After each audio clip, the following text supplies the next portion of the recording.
It's not TV, it's HBO. It's not TV, it's HBO. Hope, positivity, and optimism. Hope, positivity, and optimism. Joseph Jaffe is not famous. Joseph Jaffe is not famous. Wow.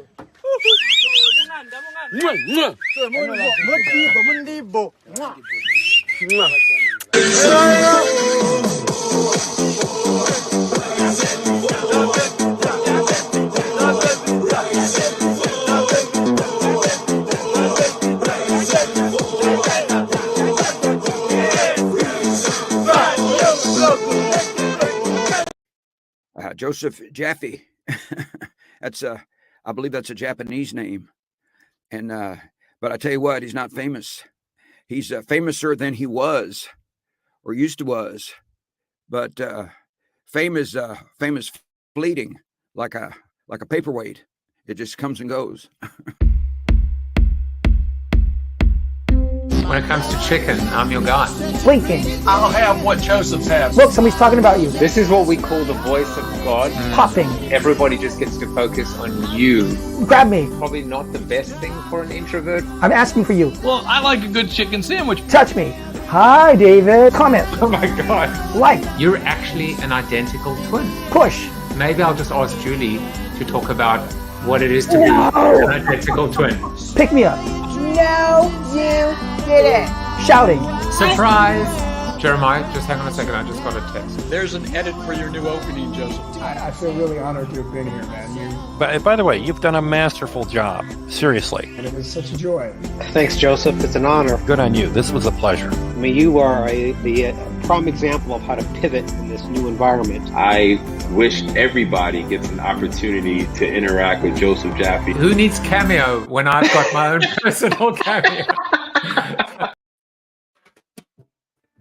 You know, I was telling myself, I talk to myself, and sometimes I talk back as well. I realized I'd forgotten to do something, and I'm doing it right now. Actually, I'm walking and chewing gum at the same time, and I don't recommend doing that. But I just went live on Instagram while the credits were rolling, if you will.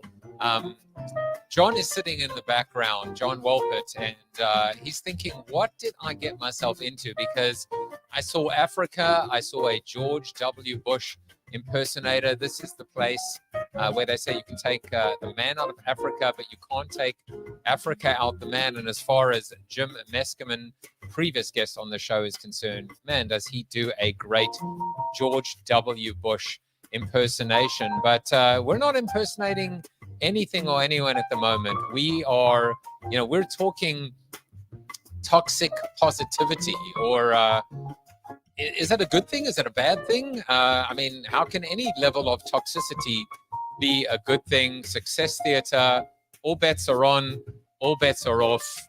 Sit back, relax, and enjoy the show as it is the beginning of 2024. I am, some people call it dry January. I'm saying it's cry January. No, I'm joking.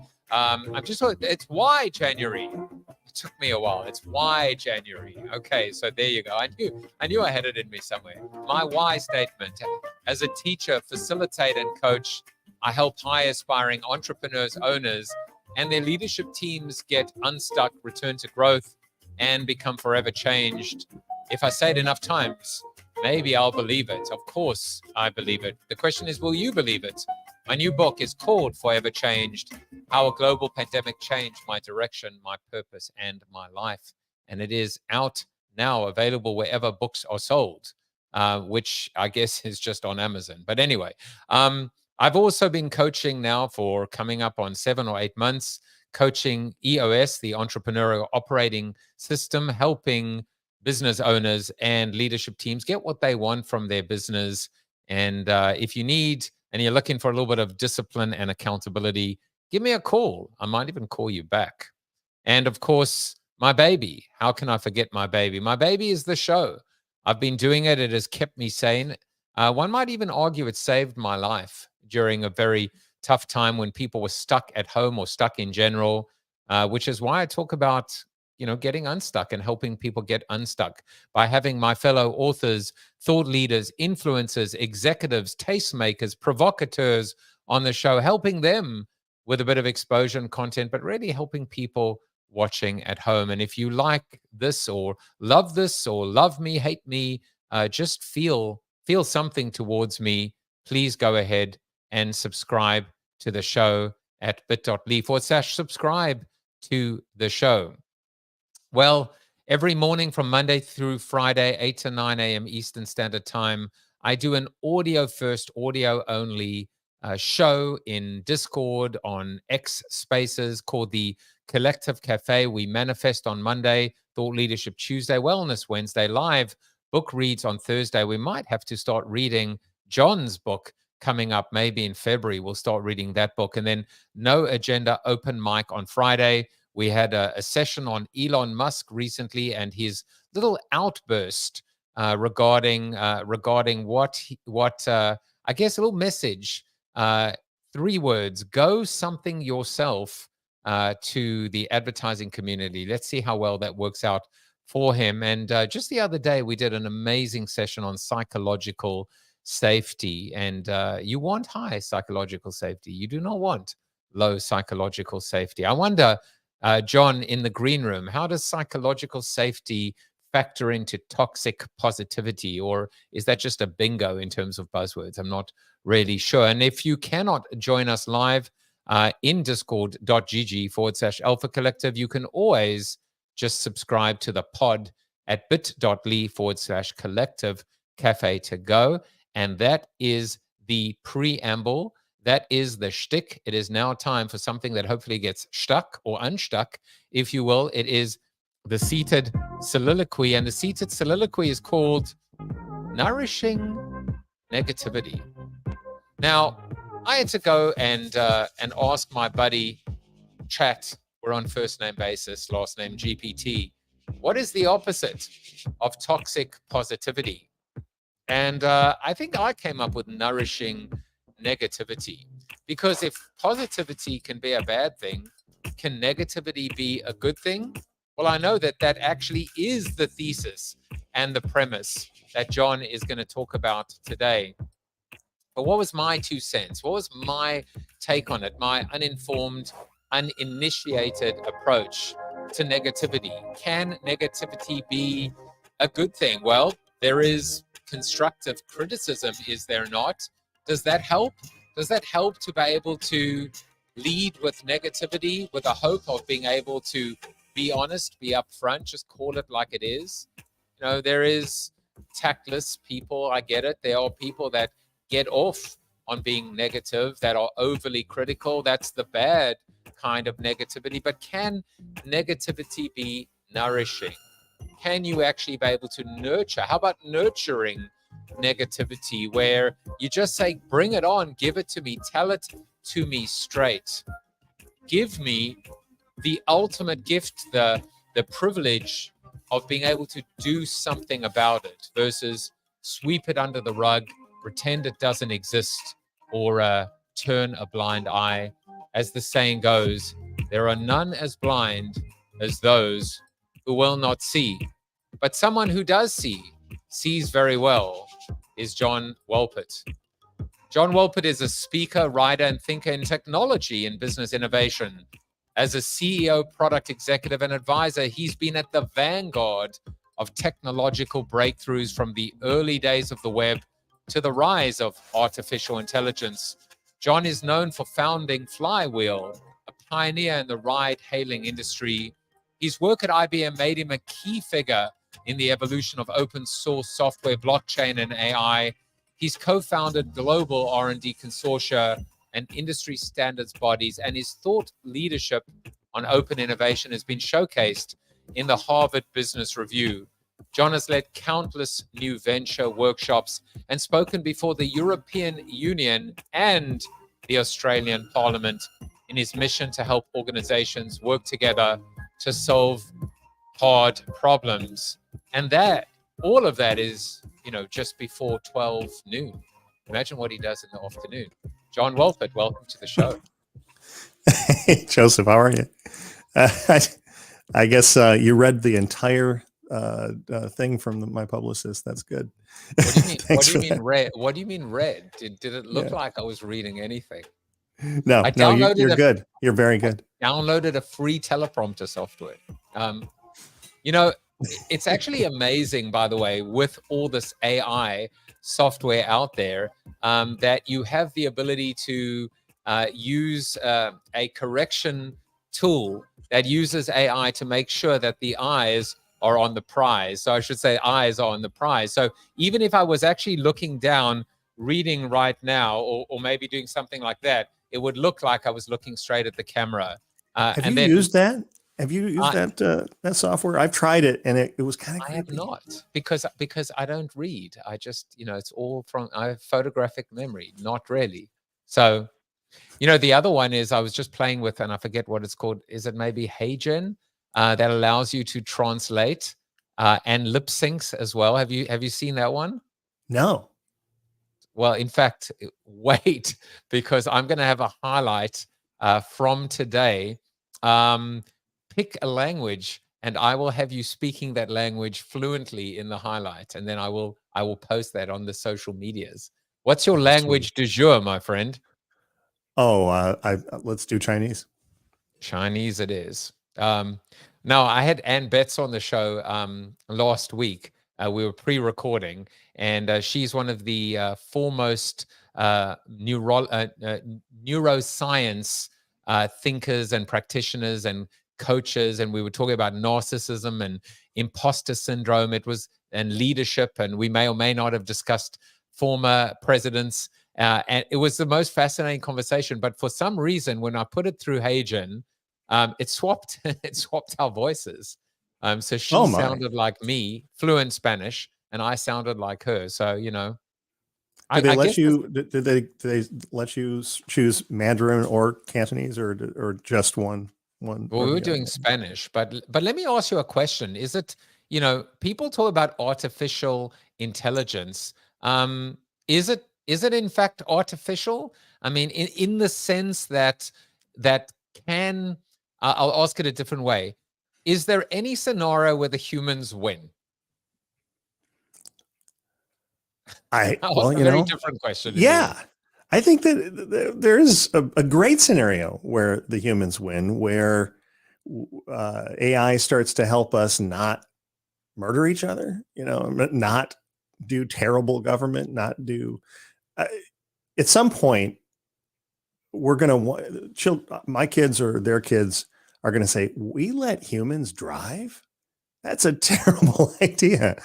Well, I don't know. Maybe I'm being silly and controversial probably, but maybe one day, hopefully long after I'm dead, there's somebody saying, we let people govern themselves. That's a terrible idea. How's that working out for us at the moment? Sometimes we're not very good at it, so who knows? I like that. And, it's a very interesting two-part, right? Because the first is, as we used to say, was this idea of we were able. I'm sorry. This is what happens with a live show.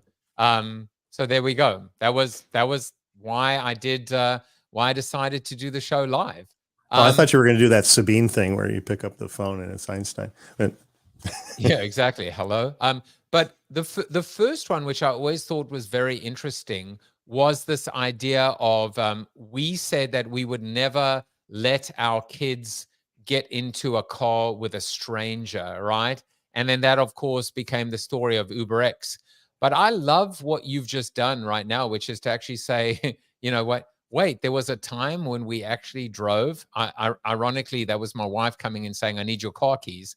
But as opposed to being driven herself. But what are some of the other scenarios, perhaps, that that you can already see? Because in your position, and from your vantage point, what are some of these other like tectonic shifts where humans may cede their control or their usage in favor of a more automated or intelligent, artificial or otherwise approach?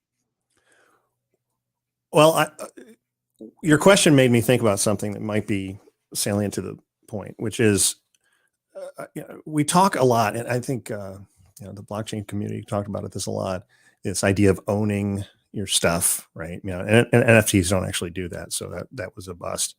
But the problem, of course, in owning things or having control, you have to be able to say that you can assert control over the use of your of whatever you claiming you have ownership over, right? That's one fundamental part of the legal notion of ownership. And I'm no lawyer, but I know a few, and that's my understanding. So if you in digits, if you own a Rembrandt and you say, okay, well, you can put that in the Louvre. Okay, cool. Nobody is fooled by your picture that you took of the painting hanging in the Louvre, right? You don't own that just because you took a picture of it. The atoms are the atoms, right? In the digital world, if I have access to your file, I have a perfect copy of your file, right? And so that makes it really hard to assert control and ownership, because the only thing you can truly control is something that you've never given to anybody. Otherwise, they can go and splatter it all over the internet like feral cat pee, right? So that's a problem. In AI, though, there might be a way through, which is to say, I have all of these utterances. I've written a book. You've written a book. What if we were to be able to say, okay, I'm going to put that book into something like a new kind of AI AP Newswire or Elsevier or one of these content bodies for the rest of us. And it encoded all of our stuff into vectors, right, into math. But every vector included an extra coefficient, an extra set of numbers that corresponded to our private or our identity, or our key, right?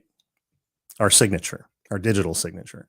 So every single one of your vectors that trains AI can be traced back to you.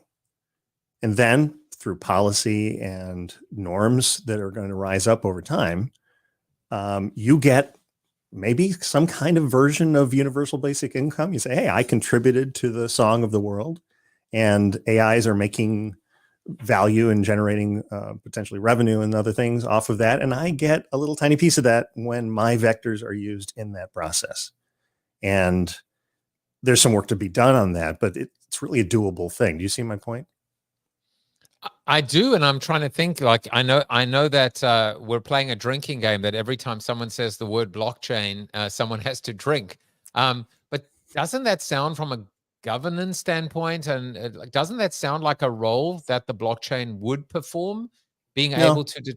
So how do you don't need blockchain for that. So how do you determine real ownership in terms of something that gets passed on and passed on and passed on? And making sure that that original creator gets paid and gets paid fairly. And by the way, I just want to say that please look out for John's new book, The Story of Web3 and What Went Wrong, called Feral Cat Pee. Feral Cat Pee. There it is. Well, you heard it first. It's true that Wiley, the publisher, called some time ago and said, hey, do you want to do the Blockchain is Dead book or something like that? Called Feral And Cat I said, Pee. no, I don't. That's just way too much negativity. And I said, but I have this other book and two or three of them in mind. And they're like, okay, well pitch that. And they liked the 2-but rule. And they moved that right into the mass market release, not just a business book release, which I'm very grateful for. They've been really great. Wiley's been a fantastic publisher. I published 4 books with Wiley. Was it 4 or 5? 4 books with Wiley. My first 4 with Wiley. So Wiley got it all started with Life After the 30-Second Spot. So, we were fellow Wiley authors. I think my favorite title of yours is Built to Suck. It reminds me, we should all have a section in the airport bookseller called Rude Book Titles. There's Bob Sutton has the no asshole rule, and Of course, Manson's got the subtle art of not giving an F. The two-butt rule. I think what you meant to say was the subtle art of not giving a. So you need to be able to self-censor yourself. This is not a family show. By the way, just live update. What actually happened earlier is my wife walked into the studio here, of course, the global studio, and asked for my car keys, which I gave her. And I sent her a text saying, "What the hell just happened?" And she told me there was a mouse in her car. She said she almost ran off the road, and I guess came back and swapped cars. So there's a mouse in the house, and it's not this one. So anyway, but we digress. No, I'll say that we had a similar problem. There's a new thing you can get. It's a sound emitter. So that mice don't like, apparently, and we put those in the garage, and that seems to have eradicated the mouse infestation problem. All right, especially with small kids. I mean, they just love getting in and eating the snacks that the kids have put all over the floors. I wonder if there's a certain pitch or sound emission to get rid of grifters, but that's another that would kill story. Blockchain. Yeah, that's another story for another day. Well, listen, I want to get to nourishing and nurturing negativity. I want to get to this idea of toxic positivity. I'm absolutely fascinated by the subject, and I wonder where we should start. I mean, why don't we start with the premise of the book, and then we'll kind of work around, because I want to spend a little bit of time on toxic positivity. But why don't you set it up, and then I will come back and ask you a few questions. Sure. So the two-butt rule came out of, I used to work for a pretty fancy innovation consulting firm back in the early 2000s. And there was a colleague there that would always say, "But the but." This is silly. Just whenever I would say, "But that won't work," she would say, "But it would if." Always but the but. That was it. That was the whole thing. And you know how sometimes something gets into you, and it's the most trivial little thing, and it changes your life. And this did. It really did. I think that some of the best work I've ever done came out of not only two-butting, but four-butting and six-butting and eight-butting. But failure is only an option, as I mentioned in the book, on an odd-numbered but, right? But it would work, but that won't work, but it would if. But that also won't work, but it would if. Do that 5 times, and in my experience in research, you'll have a patent at least out of it's like, but that won't work. But what if we did this? But that also doesn't work, but it would. And the reason this isn't just a 2-page book with lots more pages, in fact, I got a really nice note from Jonathan Todd Ross is just huge in audiobooks, and they got him to do the book narration, which comes out in February. And he sent me a very nice note saying that, it wasn't, he expected it to be some, silly book and be repetitive. And he said it wasn't, and it was a joy to read. And I was very happy to hear that. And I think the reason there's a lot of depth to this very simple 2-line aphorism is that it's not sufficient to just simply say, but it would work. You have to focus on intentions. And this was what I learned when I was doing that. I did a research lab consortium in Australia, and we were trying to find connections between different patents. And it turned out patents didn't matter. Inventions didn't matter. What mattered was intentions. What do I intend to do? Here's my pencil, right? Here, I got a pencil, shiny pen. Or this is a pen. I've got, I can patent it. I can tell you about how it works. I can show it to you. I can share it freely. But if my intention is to shove it in your eye, now it's a disruptive innovation.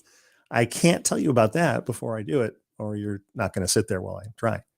And that's the power of intentions. If inventions are the nouns of innovation, intentions are the verbs, and they're terribly hard to share. So I've spent a lot of my career focused on that.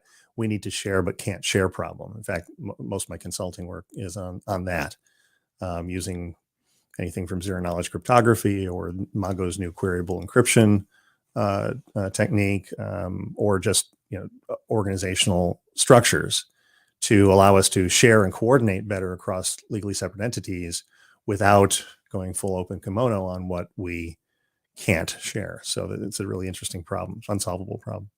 So the essence of two butts, right, is two negatives become a positive. It's when somebody, I have my I call it my nails on a chalkboard. 3 words are my concern is. And I know as a founder, as an entrepreneur, as a creator, as a creative, I would come up with my harebrained ideas, my vision, my passion, and take it to someone. And the first 3 words out of their godforsaken mouth would be, my concern is. IBM has an even better one. Yes. IBMers will tell you, have a variant of that called, I'm confused. Oh, Lord. I'm confused about that, which is sort of passive aggressive speak for, I don't like that. Yeah, I'm familiar. So you fight. So the idea is when somebody tells you a reason why they don't like it or why it's not going to work, you counter the counter, so to speak, what is a reason why it might work, or how do we make it work? How do you turn the negative thinking into a positive solution? Right. So the first thing is, if you're going to present your butt to somebody, make sure you bring 2, right? So it's not that I can say, but it would work, but it's better if you, as the objector, can say, look, I have spent enough time understanding the needs and the intention, the motivations behind the intention that you've expressed, right? You're like, I've got a plan to overcome a problem, capture an opportunity, whatever it is. And I say, but I don't like that, but we can't afford that because blah, blah, blah. But we could afford it if we eliminated your salary. That would solve it. Right. So that's the nature of the 2-butt rule is to yes, if we can get to a culture. In fact, I think Gen Xers, we had this culture put upon us of negative one-buttism, right? The boss would come in and destroy your hopes and dreams with a well-placed butt. But I don't like it, right? We didn't like that, so we created for the next generation, unfortunately, a culture of no-buttism, the positivity police, the no butt positivity police, right? So we have this. I think everybody today is afraid of their butt. We're all running from our own butts, which is quite difficult to do. It takes commitment to run from your own butt, and it's terrifying as a boss, as an employee or a boss, or if you're a leader in a company or an organization, it's terrifying to have to say to an employee, but this probably won't work. You might not have a good experience with their reaction to that because it's negative. They don't like it. So what we need is a culture of 2-buttism, where that person who hears your, but I don't like that, or but that won't work, or but we have a problem there, they know to expect that you're coming with a second but. Oh, I see. I see. So, right? Okay. So I'm going to work backwards. I get it now. The 2 buts are within the same person, within the same frame. Ideally, so right? Yeah. So if I'm going to butt you, I need to also come with that second butt. The That's outs, right. the opportunity, the what if I'm wrong. There's a little bit of humility in there too. There's a relativism, a dynamism, as opposed to an absolute, I hate it, this sucks, my concern is, I'm confused, all of the above.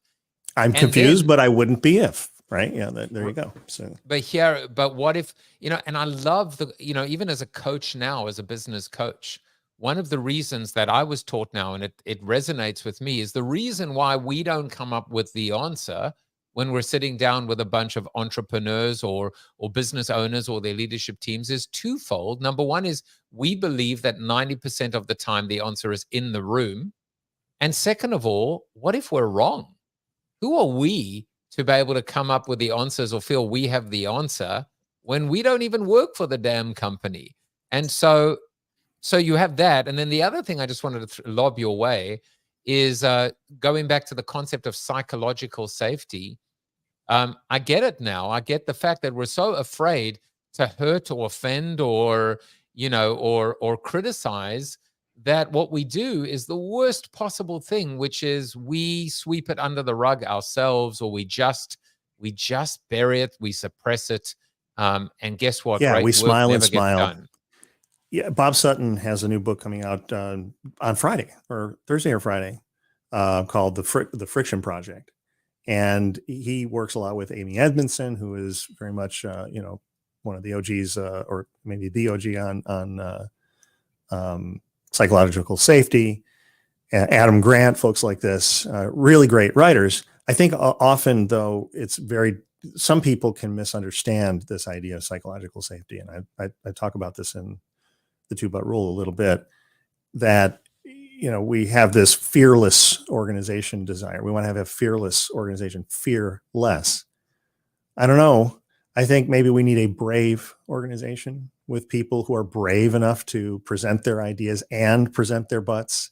And we can be a little braver, and we can play with our butts a little bit more. We can have more fun if we know that we're going to always have that second butt in hand. By the way, it's important to get the spelling of butt right when handling them at work. But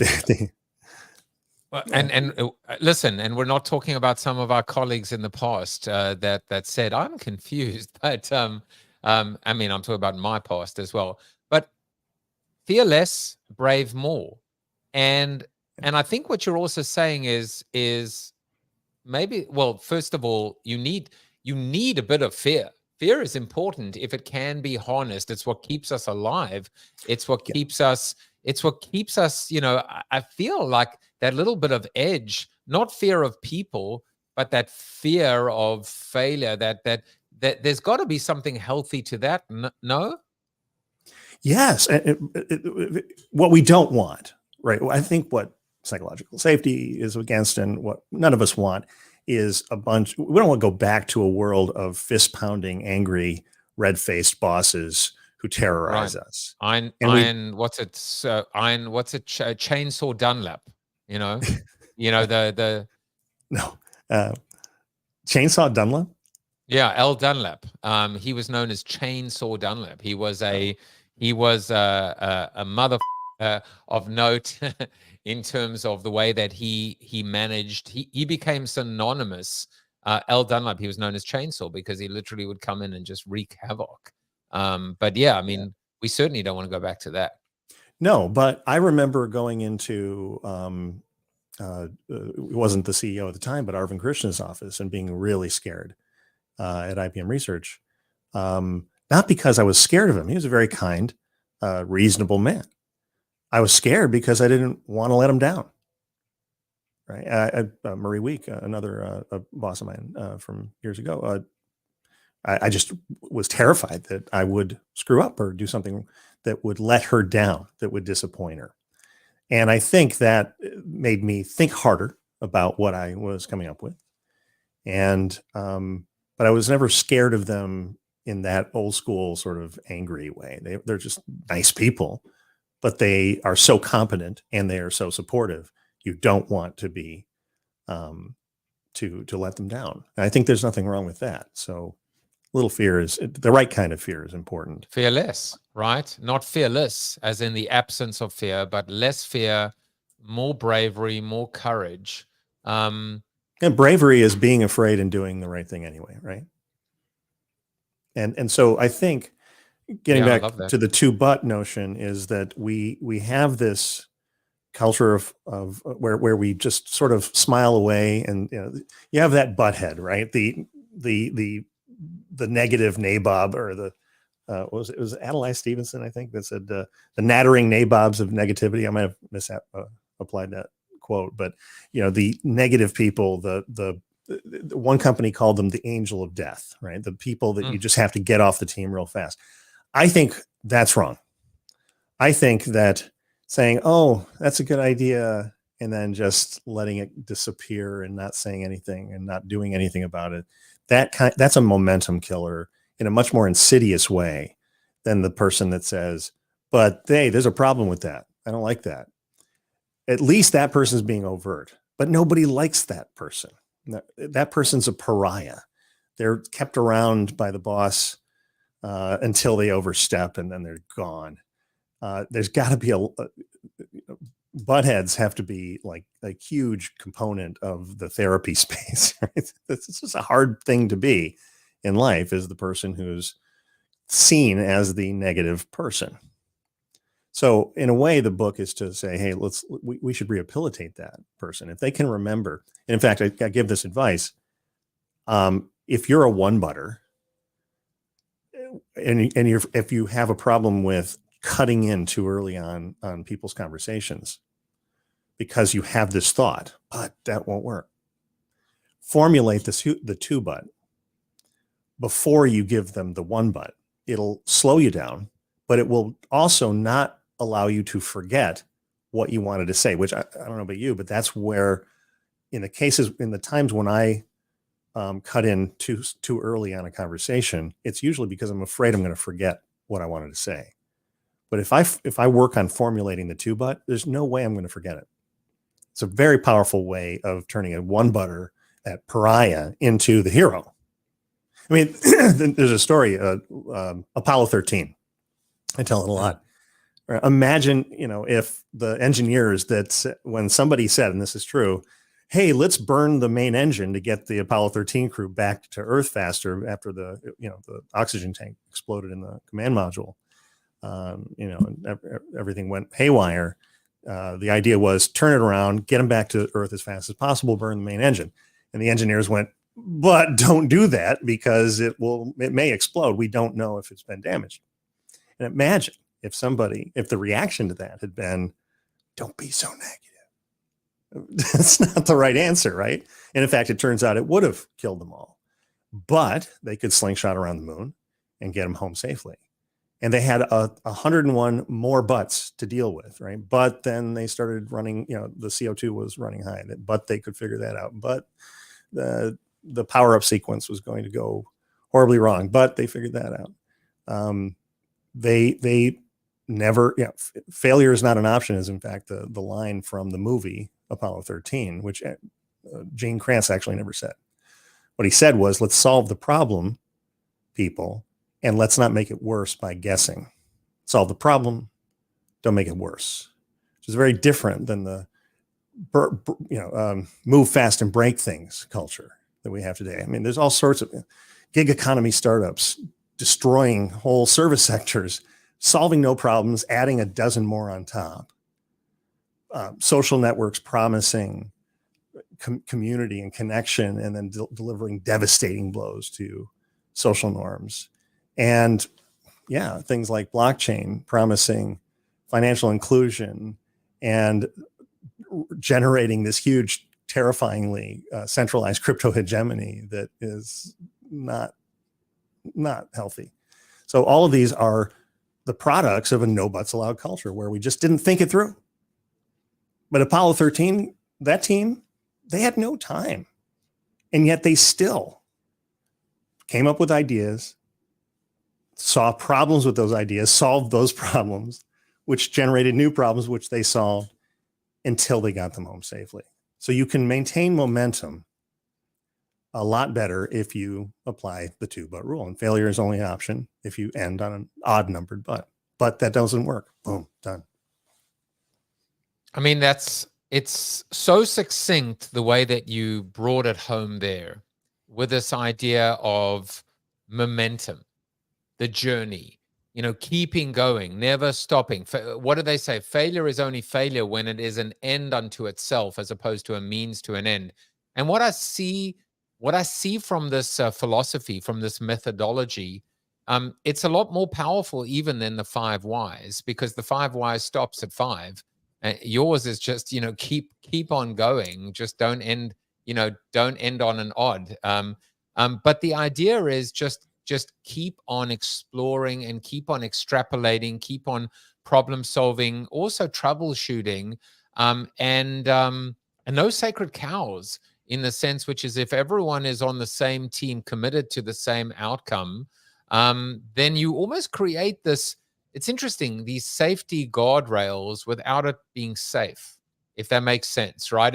It's guardrails as opposed to a safety net, so you at least have some kind of frame without the training wheels. I know I just mixed about 12 metaphors. But, I'll give you another one. In fact, I'll kind of punchline the story I was telling you earlier about the pencil. If you don't focus on the needs and honor the needs of the person proposing an intention, and also honor your own needs that are motivating your objection, and then try to find a way to square those, then you wind up with, a poor application of the 2-but rule, right? You could say, but you want to stick this pencil in my eye, but I don't want you to, or you say, but that would be hard because I'll stop you, but you could pull it off if you got me from behind, right? That would be a terrible use of the 2-but rule. But you could say, but I don't want you to stick that pencil in my eye, but I can see why you want to. And A, I'm sorry. And B, you can punch me in the arm if it makes you feel better, right? That's a better way of applying it, right? Focusing on the needs. And I think that's really the foundation of innovation. The best way of thinking about innovation is to be able to square these things you have say a teeter-totter, right? And you say, I'm only up if you're down. You're only up if I'm down. Or we're compromising, right? Or we compromise, right? We're both on, sitting there inert without going up and down, right? That's compromise. Innovation, momentum thinking and 2-but rule isn't about compromise. It's about finding the innovative solution to changing the context and meeting everybody's needs. So, hey, you can take that teeter-totter, make it an airplane wing, and go up together, right? So that would be a good example of using the 2-but rule for innovation. Lateral thinking as well, but one that also doesn't have to create, again, the I guess I'm looking. That's why I wrote "Built to Suck," by the way, because there are all these. They're as you say, momentum killers in the corporate world. I think we're saying the same thing, right? To your point, we've got all these phrases, this total, bull bingo. The censor today is on the money, let me tell you, when they aren't chasing mice out their cars. But what this does is it stifles, it limits, it contains, it suppresses energy and passion and purity. And that's what I see happening here, which is, just because I came up with an idea doesn't mean that you now need to come up with one. Just because I added to the teeter-totter doesn't mean that you now have to, it's not, it can be imbalanced, it can be disproportionate, and yet we can both win. Yeah, right. How many times do we see these terrible ideas, right? Beautiful, dumb ideas start out, really success is how much momentum can you achieve in turning bad ideas into good ones, right? The mythology that there are these great ideas that resist any further input and just, spring out of the head of Zeus and are perfect is silly, right? It's just not the way the world really works, right? In fact, and that's the problem, as you say, in Built to Suck, with enterprise or with large groups of mostly humans, we wind up with this percolation of bad ideas that become willfully ignorant ideas because they resist new input, because it's scary, and you can really find yourself out on the outside looking in if you point out the problems in somebody else's idea. And so what happens? They all percolate up until they make a giant mess. And they go from being a wonderful, dumb idea to being a stupid idea. Or to being, that's the technical term for willfully ignorant. Yeah. Feral cat pee. I love that. Beautiful, dumb ideas, because people didn't have the kahunas, the bravery, the courage, the spine to step in because of the fear, because of everything you said. I have to tell you, I went out and I'm not reading right now. Oh, damn. But these are top 10 toxic toxic positivity statements. So I'm going to read a few of them to you and then have you comment. Everything happens for a reason. Just be positive. Oh, I love this one. What doesn't kill you makes you stronger. You are who you are because of what happened to you. Hurt people, hurt people. Anything is possible. These are classic examples of toxic positivity. Why are they so bad? I don't know. I think that one, hurt people is apt. I think that one I'll go with, because I think that, yeah, because I'm, I believe in the Jedi Order, and Yoda did say, fear leads to suffering. Suffering leads to hate. Anger. Anger leads to hate. You look a little bit like George Lucas, by the way. I'm just saying. I hope. What era of George Lucas are you going for there? Bank balance. Only bank balance.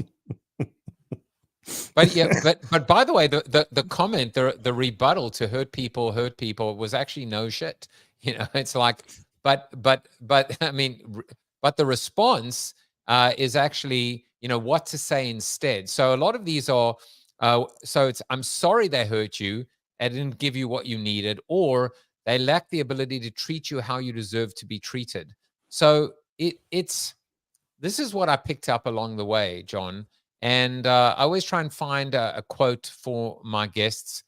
This is the quote that I found for this particular episode, which is, we cannot selectively numb emotions. When we numb the painful emotions, we also numb the positive emotions. And this was Brené Brown. It seems to me, in trying to deconstruct and understand toxic positivity, that what we do with toxic positivity is that we either don't say anything, which is not what toxic positivity is, or what we do is we actually discount, minimize the feelings of the people by almost, making them feel insignificant. What you can't feel what you're feeling right now. That's ridiculous. You're going to be stronger for it. Toughen up, So it's all about that positive outcome, but without acknowledging the negative present. And I think that, to me, is what I took away. I don't know if you see it differently. Yeah, I think that the problem for people that are trying to make innovative things or solve really hard problems, and in the book, there's just tons of examples of this. Tope Awatona from Calendly, there's a good story about him. There's a pretty long and interesting story, I think, about various ways of doing cleaning up and handling the ocean plastic problem. And then there's a simple one just about like the broken ceiling lamp, right? So, or changing careers. There's all these different stories. And in all of them, I think where we lose momentum, it's not even about, I talk a lot about teamwork in the book, but sometimes it's just in your own mind, that negative force that you run. And what makes it a problem isn't the negative force. It's the running from the negative force, right? Because we feel bad about it. I've got this idea, I want to do it, but that's a roadblock. And then you run away from that thought and you don't give it a hug. You don't look at it and go, oh, hey, bad feeling. Hey, buddy, I'm your friend. I tell this to my kids, right? They're young, and they when they have bad feelings, I'm like, oh, cool. Got a bad feeling? Give it a hug, right? Say, hey, I'm your buddy. I'm here for you. I think it's the same way with problem solving or with facing up to those real problems. And again, we were talking earlier about blockchain. There are real laws of physics problems with blockchain, and running away from them and saying, oh, well, I really want to make billions of dollars in crypto, but there's this problem. And then we just ignore it. We don't look straight at it because we're afraid. There are people in that space. Vitalik Buterin is a very, very sharp guy, and he really is. One of the things that really always brings me back to some hopefulness about that space is somebody like him who is very honest. I mean, if you watch his stuff, he'll tell you, yeah, not only do we not know how to fix this, we don't know that there is a fix. And this is a guy that's sitting on the top of that whole heap. Normally you wouldn't get that kind of honesty from a person. I really like that about him. He's a very nice guy. I want to I'm going to ask you an interesting question right now. I don't know if we can if we can role play per se. And I don't even know if this will go anywhere, but let's see. How would you fix the current challenge of the upcoming election where there are two 80-year-olds? So we'll kind of try and stay neutral here, right? Two 80-year-olds, and it appears that no one wants either of them really to be running, and you exist within a two-party system where the system just doesn't seem to support a third party. How do you fix this by being able to use the two-but rule? Oh, that's a great one. I'll say first, Bill Maher has a great line about Joe Biden, and I'm frankly mystified. I'm pretty impressed with the soft landing that seems to be forming. Pretty good decisions. I always think that, politics aside, I just think that I don't know why he's not getting credit for some of the things that are happening right now. And we dwell on, obviously inflation was bad, but the unforced error on inflation came from the previous administration. You did not cut taxes massively in an upcycle. It's just no economist thinks that's a good idea. So that, I think there's plenty of blame to go around for any of the economic pain people are feeling. But in general, he didn't stick the landing on Afghanistan, but I thought he did pretty well. But I like what Bill Maher said. He said, I think Joe can run the country. I just don't think he can run for president. I think that is the problem, because it's exhausting and he is getting older. And just run in general.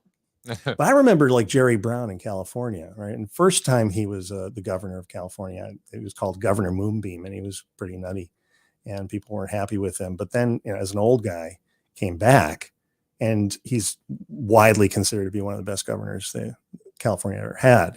Took a huge deficit and turned it into $1 trillion or some huge number surplus. He did very well. He was very practical. He was middle. He embraced both sides. He was a good governor by a lot of people's accounts, and he had that maturity and wisdom. So I don't know that the age thing is an issue. I don't know why people are so maybe less enthusiastic about all this. But so if we're picking a side, for example, then the two-but approach would be it's acknowledging, right, the elephant in the room. He's either old or perceived to be too old. How would the two-but rule help you? So there's a one piece of the two-but rule we need to cover before that we can do that, and it's called the silly but or the fuzzy but. So you can always say it. And I have a chapter in the book called Elon Musk's Fuzzy Butt, which I hope he finds amusing. But the notion here is that you can't always come up with a good second but the whole point is momentum, right? So the out you can take, and this actually happened to me. You just did, by the way, come up with a second but there. Yeah. So Elon Musk was saying we can't find an affordable way to get to Mars. But we could if we had a magic wand that turned atoms into rockets. And that actually led to a lot of the breakthrough thinking that they came up with, 3D manufacturing with Raptor engines and other things. So momentum, right? So you can come up with a silly or a fuzzy but. And I was in a lab once, and a new hire said, but what if we did this? And an engineer went, but that won't work. And I said, but it would. And the guy looked at the ceiling and went, it would work if gravity was different. And another engineer jumped out of their seat and went, wait a minute. And that led to a pretty great project that got the attention of the top brass. And it was, a couple of patents. And so, it's about maintaining momentum, not necessarily solving the approximate problem. So in this case, but Joe would be okay if we gave him youth drugs, right? So where does that take us, right? Is there something there? And people are actually working on that. So who knows? Maybe he's already taking them. I don't know. But he would be better off if he spent more time on camera, if he can, showing us that he's vigorous and doing okay in that way. But he's kind of busy running the country, and maybe he's making an error there in not giving us enough of his time. Also, even when he was a young guy, he wasn't really good. Wasn't really good with the speaking. He's not quick, and he doesn't have those snappy comebacks, so he doesn't seem like he's on camera. He doesn't have that sort of aptitude. So you kind of got to give that to him. We gave it to George Bush. I don't know why we would not give it to him. So George Bush was not a great speaker. I once it made a huge impact on me. I was in San Francisco at an accelerator and working with our client at the time, which was Kraft Foods, and we did an exercise which was basically to come up with the worst possible idea in the whole world. Yes, it's a great game. And then we had to turn that worst idea in the world into the best idea without changing the thing that made it bad, right? Like inflatable dartboard. In fact, it was UIUC and Lancaster University that came up with this approach called the bad idea game. And inflatable dartboard, you have to solve the problem without making it not inflatable, right? And the answer is Velcro balls, and that's actually a product. So yeah. Ah, okay.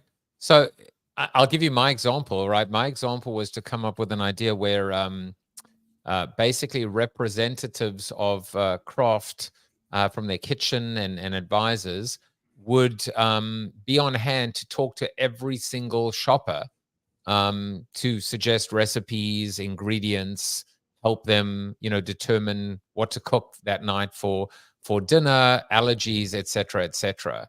And of course, the worst possible idea in the world, because how on earth are you going to staff, people in every single supermarket or retail outlet around the country?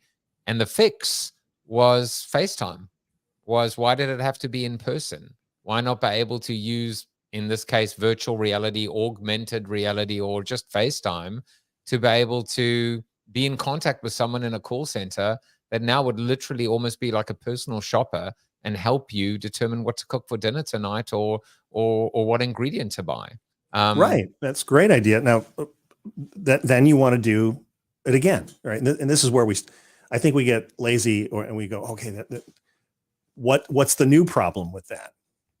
Right. Life is a chain of buts, not just, and rarely just a single chain. So, what doesn't work about that, but would work, right? And so, people, did you find that there were issues with that solution? I'm sure they responded by going, "I'm confused." So another story for another day. All right, I want to. Speaking about artificial intelligence, I want to go to a little GPT that you created. So there we go. Yeah, man. Yeah, no, this is pretty cool. Tell me. In fact, let's do this. This is the 2-but rule GPT. So tell us. Let's play around. Tell us what we're looking at. Oh, by the way, it's if you don't have that link, you can find it on my website, jwolpert.com. You mean people aren't going to just copy that one manually? Well, if one loses track of it, but I think the earth-shattering thing. Sorry, can I just tell you? Speaking of 2 buts, no one's ever going to be able to copy down that ridiculously long URL, except for the fact. Guess what we have now on our iPhones? We have a beautiful little text recognition, overlay that allows us to do that. So there's an example in a nutshell. But yes, but Bitly, right? You can do it that way too. But I'm sure that's just something that they haven't come up with yet. I mean, it's easy enough to shorten those URLs, but I think the earth-shattering thing here for me, because I was working with Copilot on building a 2B GPT, and I still am, that will help you. Yeah, it'll ask you what your intentions are, and then it'll start breaking them down. But that won't work. But that also won't work. But that won't work. And but it always has to bring a second but, and then you can add more buts, and you have a big giant butt graph, and that'll be fun. And that was my idea. And I was working on that, and then this came out, and it took me about a little under an hour to train it on the book and everything else, and tune it up. And people started using it and coming back at me with, "Oh my God, this is like uncannily good, and I didn't even think of this." And it was so I've been getting weirdly like huge feedback on this thing. And I called the publisher. I called Wiley, and I said, I told him I think every nonfiction book, certainly ones that deal in business methods and technology, this will be like a thing that you do almost immediately, is train whatever the evolution of this is on your book. Every book's going to have, every nonfiction book, I think, will have its own GPT. Just makes sense, right? It gives people an experience of your book, in addition to, you got to read it too. But all right. So what can I ask it? Can I ask it, for example, and say, talk about a problem I'm having, or a challenge I'm facing, or what's the best way to message the 2-but rule GPT? State what you intend to do. What do you intend to do? Let's make one up. I intend to, I know what I intend to do. I intend to clean up ocean plastic. I intend to build, I intend to get my show. Let's see. Joseph Jaffe is not famous on CNBC. Great. Perfect. It's my intention. Let's see how it goes. This is live television. That's an ambitious and exciting intention. Let's start exploring this. But that won't work. GPT's a little bit of a suck up, isn't it? I mean, but that won't work because getting a show onto a major network like CNBC often requires significant industry connections. I know, right? And a track record of high viewership numbers, which might be challenging if your show is relatively new or niche. But it could work if you strategically increase your show's visibility and credibility. Now, the funny thing here is sometimes, and if you did that again, it's not deterministic, right? So sometimes I get like 3 or 4 buts on that, and sometimes just one, and I don't quite know why that is yet. But the bottom, now you can dig in. You can just, in fact, you can just type 1 or 2, or any of those things at the bottom. So it's actually asking me for a little bit more information. Like, yep. Why do you want to get on it? Well, I can say, because it's trained on trying to find your motives, right? What are your needs and intentions? Yeah. So I'm going to do it. My motive is to help as many people as possible. I still can't fathom how there isn't a single business, let's spell that correctly, business talk show on or offline. Oh, that's a little bit interesting. Wow, this is pretty cool. But that might not work because CNBC may prefer content that aligns strictly with their current programming style and audience demographics. Your show might not fit their typical profile. Counter to 1 but it could work if you tailor the shows. Okay. When that's really interesting. It reminds me of, I got in that Harvard Business Review issue because I was talking about something that was a counterpoint to the 6 other famous people that were in that issue, and they needed a counterpoint. So that's a great point, is, can you find the counterpoint and tune what you're saying to the programming person's, agenda. Hey, listen, cool. I've got my work cut out for me.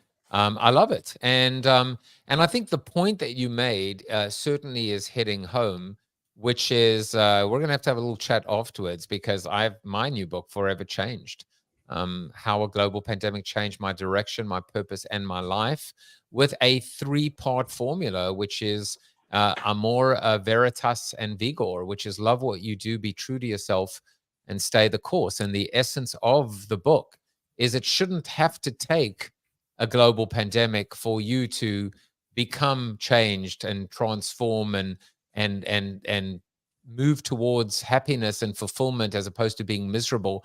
But it helps, right? Global pandemic does help in that situation, but it shouldn't have to. What if there was a formula? Well, there is.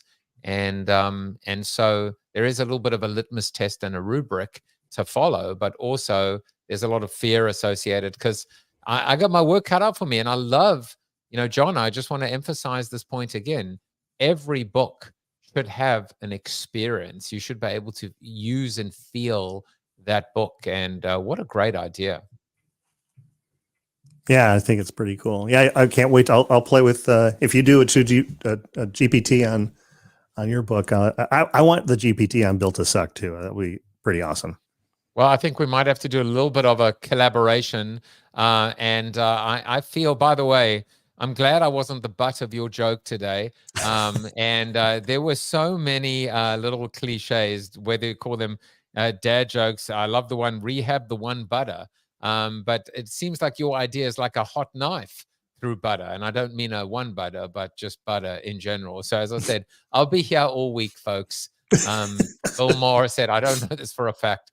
I just know it's true. Please go out and buy the 2-but rule. Turn negative thinking into positive solutions. Check out the new GPT, which of course you can link to through John's website.